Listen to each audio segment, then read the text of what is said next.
What is up, everybody? How's everybody doing? Hello, everyone. What's up? What's up? Our first, babe, are you excited? Our first mental health professional woman who rocks. Absolutely. She is, as I was telling her before, she's our first one, and she is setting the bar extremely high. We are so excited to have Dr. Joni Johnston tonight. And check out this thing with the brain. I don't know what it is. I just figured out how to do this, but I figured it would be cool to have this thing. So let me set up who Dr. Joni Johnston is because talk about a woman who rocks. It took me about like 20 minutes just to write up this bio that we have here because she is amazing. Dr. Johnson is a forensic psychologist, private investigator, and a crime writer. As a practicing psychologist, she has worked in a medium maximum security prison for the Board of Parole, for the Superior Court of San Diego, and as a workplace investigator of misconduct allegations, including harassment, discrimination, and violence. She currently evaluates mentally disordered offenders up for parole and provides expert testimony in criminal and civil litigation, where a forensic psychologist can shed light on pertinent issues. She is also an author, folks, and she has authored the books Serial Killers, 101 Questions True Crime Fans Ask, Psychology, The Idiot's Guide for Psychology, the fifth edition, The Complete Idiot's Guide, which is good. I need all these books because I'm a complete idiot. The Complete Idiot's Guide to Controlling Anxiety, The Complete Idiot's Guide to Overcoming Anxiety, Fight Your Fright, a holistic approach to understanding and overcoming anxiety, and Appearance Obsession, learning to love the way you look. I should probably take out that one. But in addition to that, she also has a YouTube channel called Unmasking a Murderer. And if you folks, mods, if you put the exclamation point Joni, you put the command in there, and all her websites should come up, as well as her newsletter. Her YouTube channel, Unmasking a Murderer, explores the who, what, when, where, and how, but most especially the why of criminal behavior. From serial killers to child animal abusers, Dr. Johnson takes a look at the psychology behind crime. What did I tell you, folks? A woman who rocks. Without further ado, Dr. Joni Johnston. How are you doing, Dr. Johnston? I'm great. I'm really honored to be on your show tonight. Thank you so much for being here. And I will start with Babe. Go ahead. I always love to ask this question very first thing. I want to know what you were like when you were a girl. What were you like growing up, Dr. Johnston? Well, I was pretty much a tomboy for sure. I liked to play baseball with my dad. My dad was a professional baseball player for a while when I was a kid. So I thought he was like, I don't know, Mickey Mantle or Babe Ruth, which he was not. But of course, when you're 4, 5, or 6, he is. And so I kind of idolized him. And I had a brother. So we used to play together a lot. So my mom was really despairing of ever having a girly girl. Then my sister came along. And luckily for me, she kind of fixed that for my mom. So I was pretty adventurous, I would say. Also, I have to say, once I became a psychologist, I then realized how lucky I was as a kid as well. Because just talking to people, both victims as well as perpetrators, and seeing some of the backgrounds and childhoods that they experienced, I think we all, we think of our families as normal, and that comes with good things, bad things, etc. And so that's normal for us. And so I don't know that I completely appreciated how great my childhood was until I began working with people who did not have the same experience. Well, I'm curious. So, professional, we're both huge baseball fans, me and Shannon. So, professional, what position, what team was he on? He was a pitcher and he played for the Chicago White Sox. Very cool. All right, that's awesome. All right. So, my question would be, what made you want to become a forensic psychologist? And could you just explain to the folks what exactly that is? Yeah, so a forensic psychologist is basically where law and psychology meet. So any situation or any question where a psychologist might be able to shed light on some legal matter, it's really broad. we oftentimes think about these insanity pleas that somebody comes on and they, allegedly committed a horrible crime, and they're saying that I was, mentally ill, I was insane at the time, and so somebody comes and evaluates them. I do quite a few of those, but it really is much broader than that. So, for example, in a divorce situation, you might have a custody battle, you might have a forensic psychologist who's evaluating parenting ability, or you might have somebody who's involved in a car accident and they're claiming emotional distress because of this car accident. You might have a sexual assault victim who's claiming certain things, or you might evaluate risk. So it's really any situation or any legal situation where a psychologist can help answer that legal question. That's what I try to do. Wow. And what made you want to go into that field? Like, what would was there something specific that, or you just, what was the decision to follow that? I'm starting to think it might have a genetic component just because my mom was like a true crime, like just fanatic. I mean, she watched every detective show on TV at the time. This was, of course, years ago. I remember one time we were on this family vacation. We had to go by this house, like on our trip. We had to go by this famous house where a family had been murdered. So it's kind of like, you know, yeah. So I remember specifically, though, on this long vacation at age 14, which, when you're 14, as you might remember, the thrill of being stuck in the car with your family for 2 weeks every day. I mean, I was desperate for reading material. And so my mother had just read Helter Skelter, the Charles Manson, family murders. And so I read that, which we could discuss the appropriateness of that at another time. But I was absolutely just horrified by it, confused by it, mad about it, fascinated by it. I mean, all of the above. I just absolutely could not understand why somebody would want to hurt somebody they didn't even know. I just did not compute. And so that really started, I think, my interest. It kind of changed me from a budding true crime person aficionado to somebody who wanted to do it as a career. And then when I was a senior in high school, Ted Bundy escaped from a jail in Colorado, made his way down to the Chi Omega sorority house at FSU, which was about 80 miles from my house, and wreaked havoc down there. And just seeing the aftermath of that, which 80 miles is pretty far away, but I remember it like it was yesterday. I mean, it was just horrendous. And I think that really solidified my decision that there's got to be some way to figure out and prevent, ideally, um, these horrific things from happening. Wow. Well, we just took our 14-year-old and two 12-year-olds on just a 3-day vacation. So I'm just curious when they tell their story about us and how terrible, they're probably gonna tell us. I wonder what they're gonna go into after our. What do you think, babe? What are they gonna go into after our vacation? Well, we did make them eat Italian 2 nights in a row. Oh, and that was very upsetting. Two They were nights in a very row. upset about that. They almost filed for emancipation after 2 nights of Italian in a row. But I digress, babe. Go ahead. I'm wondering, when we do the Women Who Rock, I always want to ask, what effect, if any, do you think that being a woman has on your career?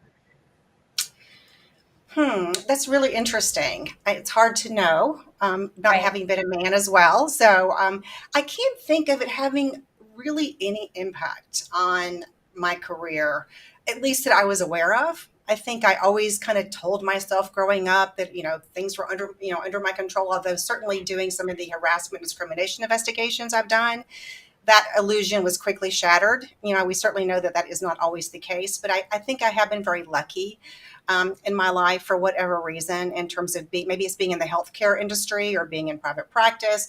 I've been kind of buffered from any negative repercussions of that. And then I would have to say, when I worked in a maximum security prison, I felt like, if anything, it was really a benefit, because a lot of the inmates, or I guess incarcerated people that I was interviewing, I felt like a lot of the guys, I'll say mainly, I certainly evaluated plenty of women as well, but they seemed, I think, more comfortable in a way talking to me about certain Hmm. things and those kinds. So I think, if anything, it's been an advantage overall.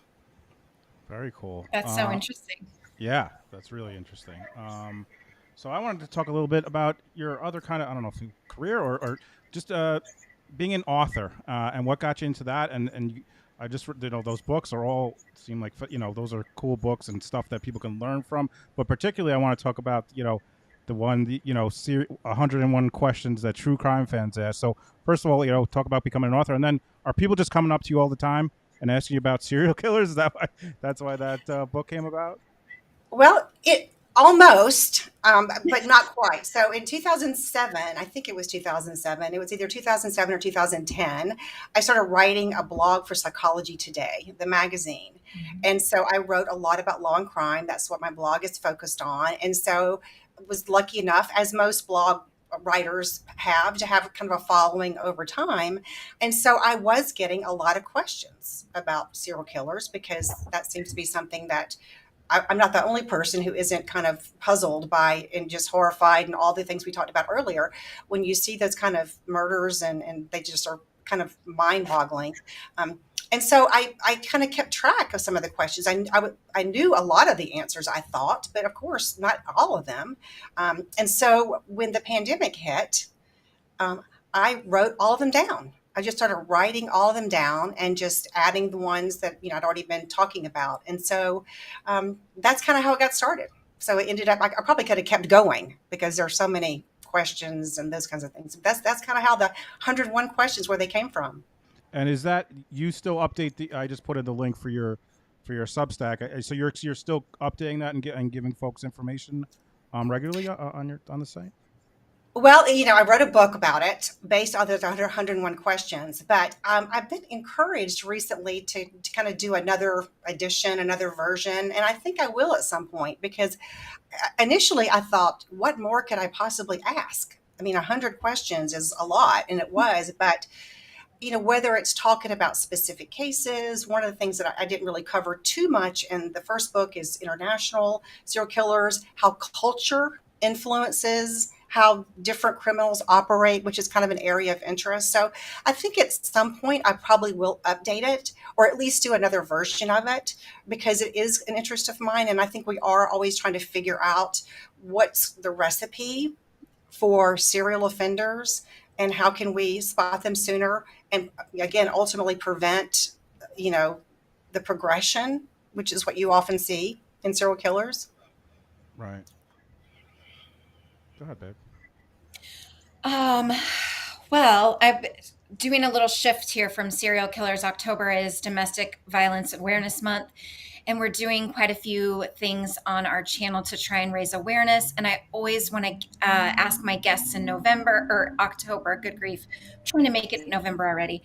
Do you, with domestic violence, could you speak to that a little bit as far as do you see any? I know you've worked so much on finding patterns and things with serial killers. Do you see any patterns with offenders who have a past of domestic violence that we should be aware of? Well, there's so many different possible directions to go in with that question. I'll try to do, a couple of different ones. One is, I think we're all recognizing, at least in my field and a lot of other fields, just how domestic violence bleeds over into so many other criminal areas and how it really does affect all of us. We think about that in terms of, the families of the alleged victims or the domestic violence victims. But we know, for example, that, 2/3 of mass shooters, mass murderers have a history of either domestic violence or they actually kill family members as part of that mass event. And so I think, in some respects, that has been a boost, if you will, I think, for people becoming more aware. It can't just be seen as a woman's issue, right? It affects all of us. It's going to affect all of us. And so that has been something I think that we've all become a lot more aware of and talking about the fact that it is not, one gender's issue. It is not, it will affect all of us in one way or the other. And so I think that's something that's really become just so much more prevalent and understood and how important it is. And then I think the other thing that really kind of I think about is just, just how difficult and it is when we talk about domestic violence and how complicated it is, and how important it is to really understand and not to make, to really understand all the different complexities and how important they are and how the solution can be so individual. I think that is one of the things that is so important, because it's so easy to kind of go, you get a restraining order all the time, or you do this, you do that. And it's like, no, it really is a very individualized kind of approach that's needed. So and I think the last thing I'll mention about that is that I think there is a huge need still for an emphasis on domestic violence perpetrators and finding better ways to treat, to deal with those. I mean, and not just that, but to really boost accountability. I was reading, I think it was this past week, that about half of all, domestic violence perpetrators in California who are court ordered into treatment don't finish the program. About half of them, and there are never any consequences for it. There's never, it's like there's just some vacuum that it kind of goes into. So it's accountability. We need to have all these things in place, but we've got to enforce them. We've got to make sure that they're being followed, or nothing is really going to change.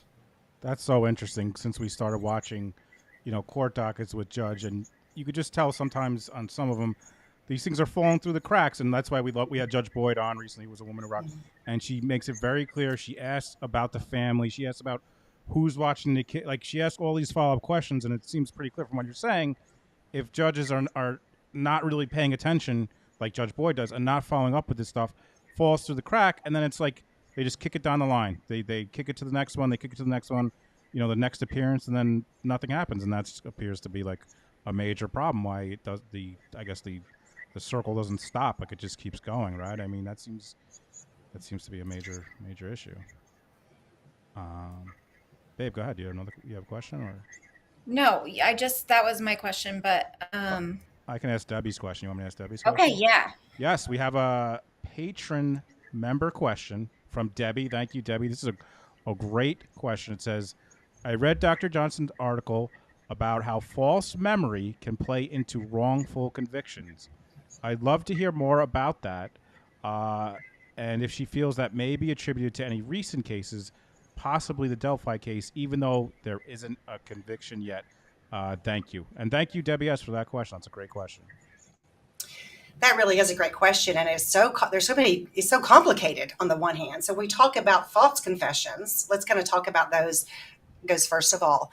People falsely confess for a lot of different reasons. We often think about the person who's been interrogated for 24 hours straight and they haven't had any water and they're starving and they're being lied to and all those. And that is one situation that can happen when you get a false confession. Or you have a very vulnerable person who's being interviewed. They have some intellectual disability. They're very young, and so they get scared. They think they're going to be able to go home if they just say I did it. So, I mean, which of course, as adults, we kind of go, how could anybody think that? But if you're young and you're vulnerable and you're scared, it can be easy to kind of think short term. If I just say what they want to hear. People also confess falsely to protect somebody else, which is something we don't often think of. So I'm going to confess because I don't want my son to get in trouble, or I don't want my daughter to get in trouble. The issue of false memories, I think, is a little bit trickier because false memories oftentimes happen when there's a lot of suggestion, oftentimes, and you can relate to this, oftentimes by a therapist. Unfortunately, we have somebody who's, been in therapy. It's a very intense process, and the therapist may be out of, ill intention or just out of not knowing, kind of keeps you act just like somebody who's been sexually abused. Are you sure you haven't been sexually abused? Because you just have all the earmarks, the hallmarks of that. And maybe you just don't remember. And over time, and maybe that person starts thinking, gosh, my therapist really wants me to have been sexually abused for some reason. And so over time, that person kind of convinces themselves and starts believing on some level that they actually have been. So they're kind of different when you talk about these kind of false memories. When you look at false confessions, which I'm thinking of that that your Patreon member might be talking about the Delphi case, even though there has not been any resolution to that. One of the puzzling things about that is when you talk about false confessions, oftentimes, again, the person is confessing to law enforcement. That's the kind of the classic thing. It's a little bit more difficult, I think, for me to understand. Now, again, I have not seen any confession. I have no idea what the context or the circumstances were, but it's hard for me to see how a false confession would fit into confessing to your mom, for example, or confessing to your wife. And this is what the prosecution is alleging happened here, that this person wasn't confessing to law enforcement, or this isn't a snitch who's behind bars, who's trying to get a better deal, who's saying, I heard this person say I did it. These are situations that certainly happen, and we can understand them. But it is more difficult, I think, without knowing more information, to explain why a person would be confessing to a wife or to a spouse. That makes sense. Absolutely. So what is, we have another question from our chat that's along that same line, and he is Keystone Pirate. He's one of our members, and he's also a veteran, and he was wondering if you'd ever done any work with veterans with false memories. That's such an interesting question. I mean, what comes to mind, which is completely different, is the stolen valor, which is very, very different from what you're talking about. And I've certainly evaluated, not a lot, but I've evaluated defendants who were lying about their combat service, or maybe I should say embellishing might be a better word. But I have not, to my knowledge, ever come across somebody who had false memories, because I think when you look at trauma, and Joni, you can certainly speak to this, you often have these kind of flashbulb memories where things get almost solidified in their mind. People talk about, when you talk about post-traumatic stress disorder, people talk about, I can't get rid of these memories. I can't, they're intruding on me every day. I keep seeing this scene. I keep hearing this noise. I keep smelling the smoke. I want to forget. I don't want to have that. So, I wish I could think of a situation where somebody had a genuinely, what I believed was a false memory. Right. I definitely can say, and this is not as related, but I think it does relate in terms of the false memory. I definitely had a couple of cases back in the 1980s, which was kind of the heyday of satanic ritual abuse, and there being a lot of concern about that. I had a couple of clients that were absolutely adamant, and they were actually related to each other, were absolutely adamant that there were these ritual sacrifices that were occurring, and just had all kinds of beliefs and memories and visions, and yet there was just no evidence whatsoever that this was occurring. And some of the things, it was hard to explain how it could happen without there being some physical evidence. And there was never any resolution to that. There was never anything that was found.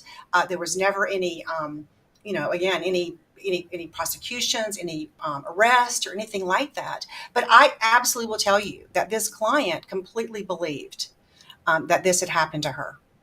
So that's the closest that I've come. And who am I to say? Again, I'm not saying it didn't happen. I'm just saying there was never any evidence to support what she was saying. And some of the allegations were just so extreme. It is hard to believe, like I said, that there wouldn't be some evidence that you could find. So I'm curious, regarding going back to the book Serial Killers, 101 Questions True Crimes Fans Ask, which, by the way, is on Amazon. Make sure you're checking it out. It's also on, all the links are on Dr. Johnston's website, so please check it out. I'm curious, is there like a top one or two or three where when something like Rex Heuermann comes out, or new cases come out that are like at the top that folks ask you about serial killers? Yeah, there are a few of them, depending upon the situation, for sure. There's a lot of myths also that I think people carry around with them for understandable reasons. One, of course, is always, are serial killers born or made? I think people oftentimes want to know, is this person just born a serial killer, or at least born some kind of a predator and then, it shapes in a certain way? Or does this person have such a horrendous background that you think, it'd be almost impossible for this person not to carry all this anger and rage and those kinds of things? And I think it would be so great if we had an answer to that question. But I think, the challenge is we can certainly see patterns. We're learning more and more, for example, that when you have a sexually motivated serial killer, you often have this progression, from fantasies to then planning to then action. I mean, we're learning a lot more about sort of the evolution and those kinds of things. But we also are finding that there seems to be almost a perfect storm that has to happen for somebody to become a serial, perpetrator. And that recipe or that perfect storm can vary, depending upon the person. So, for example, we know that there are certainly more traumatic childhoods in the population of serial killers than there are the general population. And yet we all know that there are plenty of people who have had horrendous childhoods who not only didn't become a serial killer, they didn't become violent. And in fact, they became advocates for other people who've been traumatized. And so it's just a reminder, it's not just what happens to you, it's what protective factors you had in your life. It's the coping skills that you have, what you bring to the table in terms of your ability to cope. It's how you interpret what happened to you. It's so many things that makes it so complicated. And that's what I think makes it interesting, is to me, certainly as a psychologist, but it also is very frustrating. Because again, for every person who had a horrible childhood, you can find somebody who's doing really, really good. And you find people who didn't have a terrible childhood, who end up just being, so damaging of other people, and so violent and so angry. And so, whenever we talk about it, you can always kind of go, what about this person? This person didn't have a bad childhood. You're like, you're right. You're absolutely right. I do think there probably is some genetic predisposition, whether it's toward, and not a predisposition towards serial killing per se, but a predisposition, for example, perhaps for psychopathy, or a lack of feeling, or some things like that probably, set a person up for a vulnerability to adverse childhood events. So I'm curious, just because you were talking about we're starting to learn more and more about these types of things. I'm curious, with social media now and just with technology in general, does it make it a little? I don't know if easier is the word, but like as far as you could see now with kids who are grown up now who commit crimes or murders, you almost have their entire childhood on film, or a lot more than in the past. Or for like on a case with like Rex Sherman, you have their internet searches and you have all the things they were looking at online, and that's all. Does that help in you learning more, that you have all this on your fingertips? Like actually, like before maybe in prior years you'd have to go by just by someone speaking to you and learning, but like now that you have all this data, and does that help you in assessing these cases?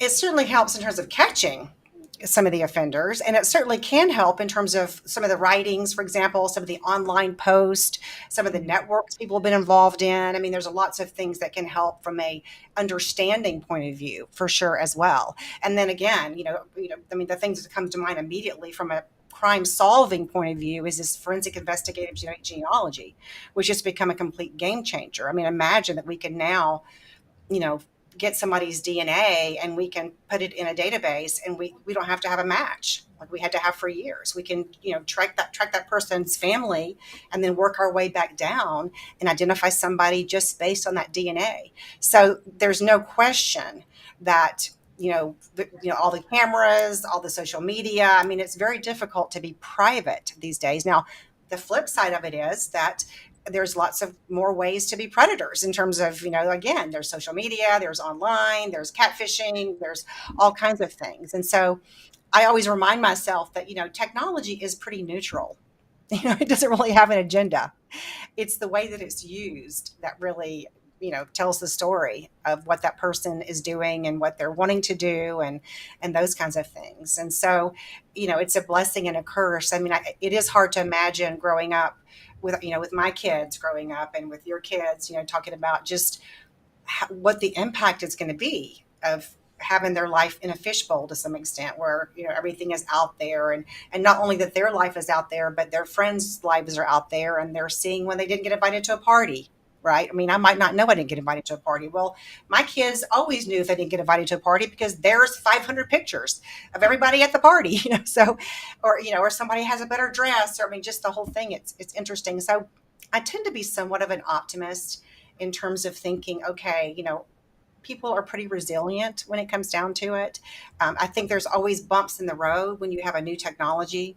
We have to figure out how to manage it, how to use it effectively, not let it consume us. But I was reminded of this. So I went to a antique store. I love collecting, not memorabilia from killers, but I like collecting odd things. And I found this amazing poster of these people in the 1940s in LA, and they were all smashing these pinball machines. And it was this great poster because the guy was preaching a sermon about how pinball machines were the devil and were going to ruin all of the youth of the 1940s. And they were outlawed for 30 years. Wow. Pinball machines. Yes. The devil. Pinball machines. I mean, I guess maybe it was the devil's work. I guess I shouldn't say that Right. pinball machines were the actual devil, but they were Right. certainly a tool of the devil. So, whenever I kind of go down the path, which I do as a mom, of worrying, and I just kind of have to say, okay, again, as parents, we have to educate our children. We have to be aware of what they're doing. We have to, do the best that we can. And we also have to remind ourselves that unfortunately, the majority of crimes, certainly against children and against women, happen within the family, right? And so, not that we don't want to, make our kids aware that there are people out there that are looking for, some very bad things and trying to trick kids into sending pictures and doing all kinds of things. But we have to keep in perspective and make sure they're educated, but maybe not freak out too much. Right. So you are a mother, you're an author, you are on TV appearances quite frequently, you are doing blogging and all sorts of things for your Substack. I just have to ask you, what's your time management hack for all of this? How are you getting all this stuff done? Well, I wish I could just reveal some elaborately organized system, but that would be a lie. If I did. So, I don't want to do that.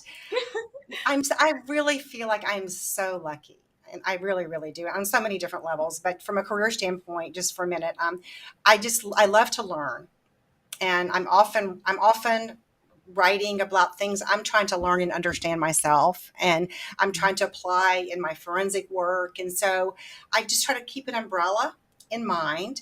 And sometimes things slide. As I've gotten a little bit older, I just remind myself that I can't do everything at once. And so sometimes I just kind of remind myself, what is most important to me, what needs to be done, who am I best going to serve at this point in time. And so, that's what I try to do. And sometimes it works. Sometimes I'm staying up too late and ignoring my husband and he complains. And so for the most part, it works. I'll put it that way. So I'm curious, out of all the things that you do you have a favorite thing that you like doing the most? And then, like, what's your favorite thing that you like to do out of all the things that you do? Wow. There are two things that come to mind, and this is the kind of the challenge. So I love doing the evaluations that I'm doing. I have this kind of odd model, I think, in my head that, well, when I first began my career, I worked exclusively with the victims, and I saw a ton of children and families who had been sexually abused, physically abused, neglected, and that was kind of the scope of my work. And it was just heart-wrenching and also incredibly fulfilling at the same time. And so at some point I decided, I need to understand every side if I'm going to be a good forensic psychologist, or the best forensic psychologist I can be. I want to understand what it's like to be a victim of a crime, what it's like to be a family member of a victim of a crime, what it's like to be a perpetrator of a crime, what it's like to be a family member of a perpetrator of a crime. And so I began working. I went and worked in a prison for a couple of years on staff there, and then do a lot of evaluations. And I feel so lucky in that I've been able to see both perspectives. And so in my day-to-day life, what I try to do is when I feel like I do everything from mitigation evaluations for juvenile offenders, all the way to crime victim advocacy. And so I have this constant need to balance the scales out in my head and making sure that I'm paying equal attention, not always at the same time. So I love interviewing people who have lived experience, and this is often in a forensic way. I love that, and I'm trying to understand without judgment, because I think that is one of the gifts of being a forensic psychologist. Is I'm not in a position I can absolutely judge and do behaviors and the pain that it causes 100%, and do. But in terms of that person, my job is to understand where everybody is kind of coming from. And that is a gift I think that my profession gives me. It's a challenge at times. So I love that. I love that. And then my other real love is talking to just people who are interested in forensic psychology and true crime and trying to educate. When I started doing my YouTube channel, which kind of comes and goes in terms of how often I do it, I promised myself that I was going to use a true crime case as the start of the story. So I was a true crime, I hate to say fan, but I was interested in true crime before I became a forensic psychologist. I'm still interested in true crime. I listen to Dateline, all those shows. I'm interested in those. But I feel like as a forensic psychologist, I want to strive to use that as a launching pad, to talk about whatever it is, whether it's mental illness and violence, and what is the relationship, and what are the myths about that, and what are not the myths about that. And you're talking about, a domestic violence situation, who's likely to kill a spouse and who's not, and how do we sort this out? And so that's my goal, and I absolutely love doing that. I love it.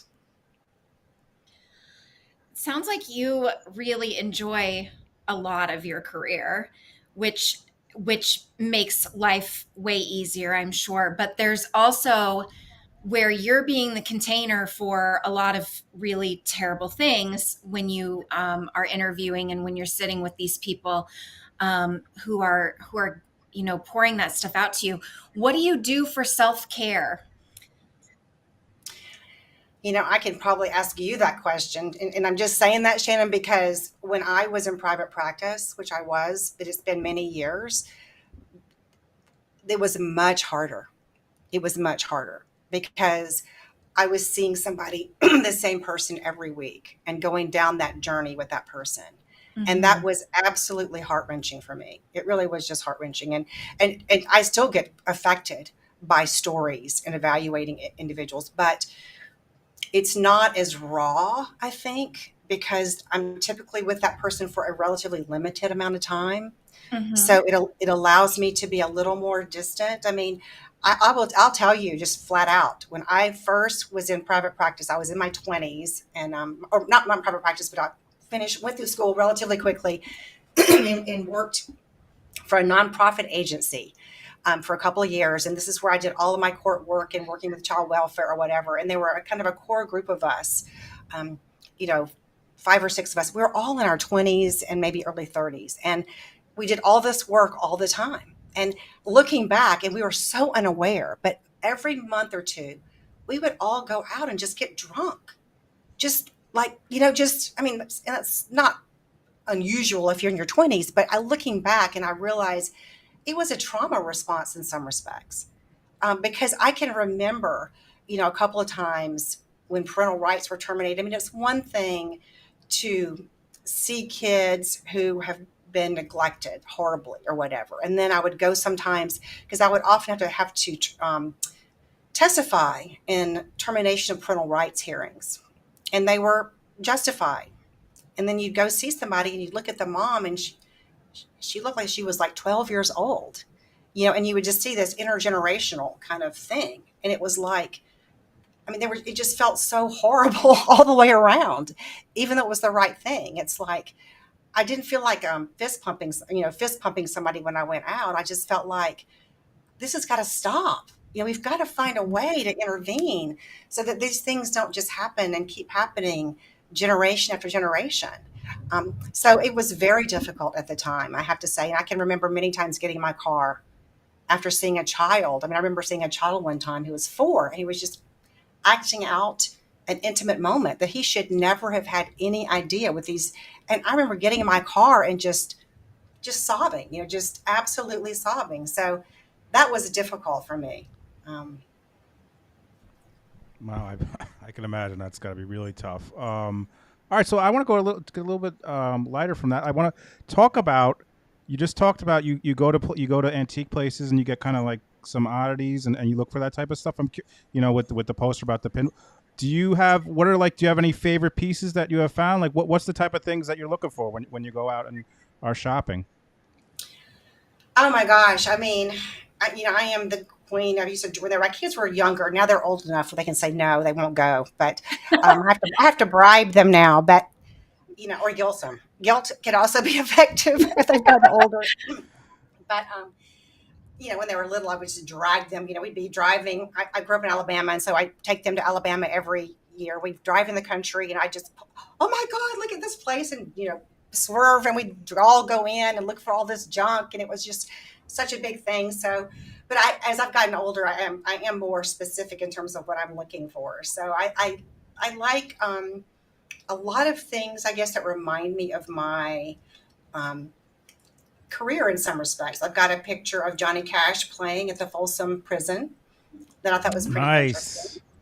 I've got one of a prison baseball game that I thought was kind of interesting.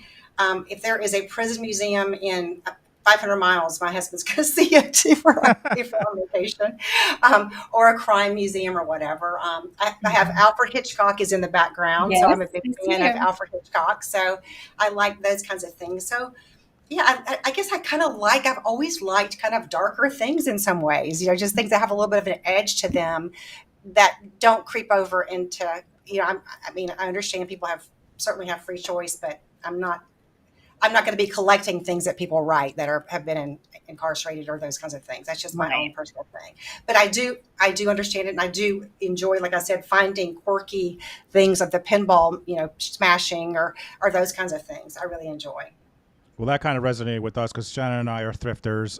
Actually, before I started this true crime thing, we were going to do that full time, but I do more like 80s toys and stuff like that. But we also have to bribe our kids, although they're getting older now. So when they were younger and we would get them toys, they were excited about that. But now, not so much. But so that kind of resonated with me and Chad, at least us, because we would make those stops too. If we're driving and we see like a cool little thrift store, we're like we got to stop in there and check it out. The chat is wondering if you are a war eagle or a roll tide. I Oh, am. I went to Auburn. My parents went to Auburn. My grandparents went to Auburn. So War Eagle is all I have to say. All the way. You All the heard it way. here first. you got a problem? Then get out of here. Uh, Go ahead, babe. Do you have any other? No, that was the question. The chat is on fire about it. I love that. Yay. Somebody's even, because it's so funny whenever I go somewhere and people are trying to be nice, right? Because they don't know Alabama very well or whatever. They go, roll tide immediately. They think I'm covered, right? And I just Mhm. kind of go, I don't say anything, but I'm thinking, no, not roll tide. although, although now that I'm in San Diego, I have to say, I really pull for Alabama when they're not playing Auburn. I've definitely come over. When you're living there, it's harder because there's a constant reminder of the rivalry and all that. But as I've gotten further away, I've come to appreciate my SEC roots and and root for them. Very cool. Well, I have one more question. I asked Shannon if this was okay to ask. So I hope it's. Don't, babe. Don't let. I mean, I just. This is me as just thinking. So you have all this background, and you're you're constantly kind of breaking down behaviors and stuff like that. So I am curious if you're ever like at like a supermarket or getting your oil changed or somewhere, and like people are just acting out of control, and you're just like, all right, this guy probably killed someone. Or like, do you ever like, are you ever like out in public and you're just like, people are acting like a fool, and you're like, all right, this person has some skeletons in their closet. I'm curious if that you could turn it off, or you're always kind of thinking about that, when you're out in public. I don't know. I personally am really never tempted to like analyze somebody when I'm out doing things. I avoid that at all cost because it's nice to kind of take that off. At the same time, I think most people who are therapists or have that background feel a lot of things. So I will say that there have been times when I've been standing next to somebody in a store and I feel sadness or I feel something that I sense that person is feeling a certain way. Now, I do not then say, "Are you depressed?" or I'm getting this sense that you're not feeling good. So I think that part of it for me is harder to turn off. And again, I'm not saying that I'm psychic by any means, but I will definitely say that I think being sensitive to other people's feelings is an important part of being a therapist. And I think it attracted me to being a therapist because I like that. And I had couple of family members who are very much empathic and that taught that as a value. So that is harder to turn off, to feel those feelings. But in terms of stepping back and analyzing somebody, not too much. I mean, unless it's, an obvious sign that somebody is having a psychotic episode, but then everybody would notice that, right? Because of the way that person is acting. Well, you're probably the person that when someone's like maybe having a little bit of a, whether it's they don't have, they have a little breakdown, you're the one who's like probably stepping back, like, where I'm like, all right, let's go. Next person in the line. If you're online, that's so interesting though, that you're like, you can kind of feel like their feelings. That's pretty extraordinary. I think that's pretty cool. And then I have to end with this question because this is my experience. When you sit down on a plane and you are going to be trapped there for the next foreseeable future, and people ask you what you do for a living, do you want to lie so that they do not know that you are a mental health professional and then they dump all their problems on you? Or they're like, oh, well, my niece is really going through whatever. I never want to tell anyone what I do on a plane. I cannot tell you that I've never told a lie about that on a plane. I mean, I'm ashamed to say that, but I cannot tell a lie to you because it's true. But I think I felt terrible, but I did have that experience enough times that, Yes. And the thing is, I am a grown up. I can certainly say, I really plan to read this book, but who's going to I can't, that's the problem. Like I'm protecting me from myself in a way, because if the person starts telling me some things that are going on, I don't want to not listen.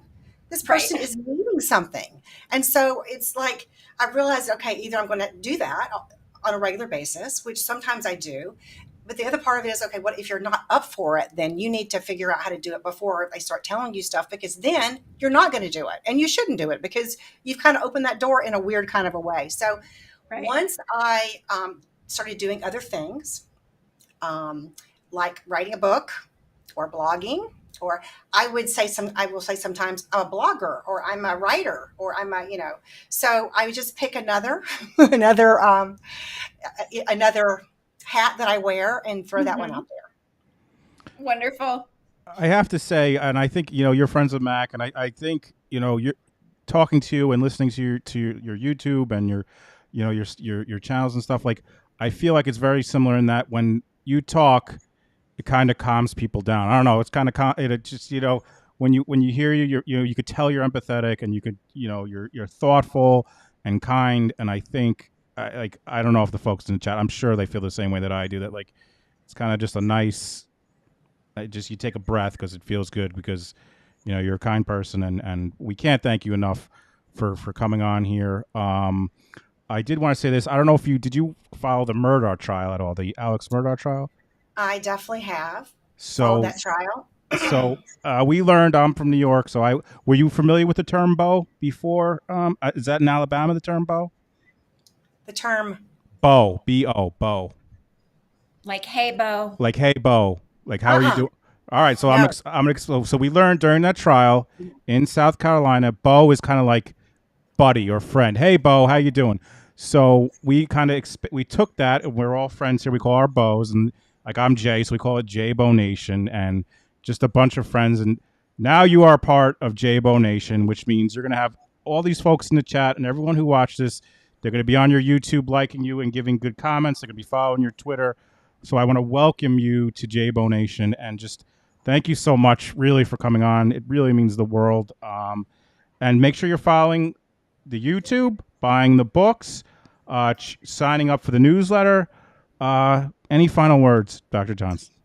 It was such a pleasure. It really was a pleasure. It was so fun. I loved the questions. It was so fun to get questions that were not exactly the normal questions in terms of just my career. And so I really had a great time, and I appreciate the opportunity. And I love being part of the Bow Nation. J Bo Nation, you're a part of it now.